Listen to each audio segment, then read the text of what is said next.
First half കുറച്ച് നമ്മൾ പിടിച്ചിരുത്തേണ്ടി വരും. സെക്കൻഡ് ഹാഫ് പിന്നെ ഒരു റോളർ കോസ്റ്റർ പോലെ ചിരിച്ച് ചിരിച്ച് ചാവും. എല്ലാവരുടെ പെർഫോമൻസുകളും സിദ്ദിഖിന്റെ, ബൈജുവിന്റെ, ലൈക്ക് ഇന്റർവ്യൂ കഴിഞ്ഞിട്ട് ലൈക്ക് മൈബോസ് ലെവൽ എത്തിയില്ലെങ്കിലും പക്ഷെ ഒരു പക്ക ഒരു എന്റർടൈൻമെന്റ് പടമാണ്. ലൈക്ക് സെക്കൻഡ് ഹാഫ് എന്റെ മോനെ കോമഡി നന്നായിട്ട് വർക്ക് ചെയ്യുന്നുണ്ട്. ബേസിൽ നന്നായിട്ട് അഭിനയിച്ചിട്ടുണ്ട്. ഗ്രേസ് ആൻഡലി നന്നായിട്ട് ചെയ്തിട്ടുണ്ട്. ബൈച്ചാണ് നന്നായിട്ട് ചെയ്തിട്ടുണ്ട്. കോമഡി ത്രില്ലറാണ്. ആ ഒരു രീതിയിൽ നമ്മൾ പഴയൊക്കെ ചെയ്യുന്ന പോയിങ് ഒക്കെ പോലത്തെ തരത്തിലുള്ള ത്രില്ലർ രീതിയിലുള്ള സിനിമയാണ്. അത് ബെറ്റർ ആയിട്ട് വന്നിട്ടുണ്ട്.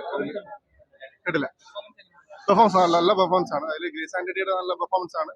ബേസിൽ നല്ല പെർഫോമൻസ് ആണ്. പോയിട്ട് ബൈച്ചാണ് നല്ല പെർഫോമൻസ് ആണ്. ഇന്റർനാഷണൽ കോമഡി പഞ്ചുകളും കാര്യങ്ങളൊക്കെ നന്നായിട്ട് വർക്ക് ചെയ്തിട്ടുണ്ട്. അപ്പൊ ഒരു നല്ല രീതിയിൽ വന്നാണ്. ജിത്തു ജോസിന്റെ പടം എന്നുള്ള രീതിയിൽ നല്ല എക്സ്പീരിയൻസ് ആണ്.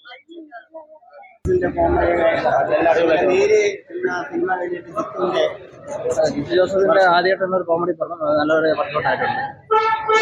സെക്കൻഡ് ഹാഫ് എങ്ങനെയുണ്ട്? നല്ല കോമഡിയാണോ?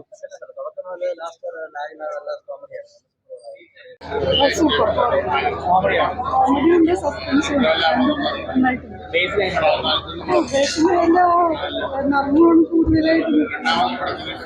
ഒരു ട്രാക്ക് മാറ്റിയിട്ട് അത്ര പോരാ, ഒരു സെറ്റായില്ല, കുഴപ്പമില്ല. നല്ല പടം. അടിപൊളിയായിരുന്നു. ബൈജു സാറിന്റെ അഭിനയം ഒരു രക്ഷയില്ല. സൂപ്പർ. എല്ലാവരും നന്നായിട്ട് അഭിനയിച്ചു. നല്ല രസമുണ്ട്. എല്ലാവർക്കും എൻജോയ് ചെയ്യാൻ പറ്റും. ആദ്യം തൊട്ട് അവസാനം വരെയും ഫിലിം ഒത്തിരി എൻജോയ് ചെയ്യാൻ പറ്റും.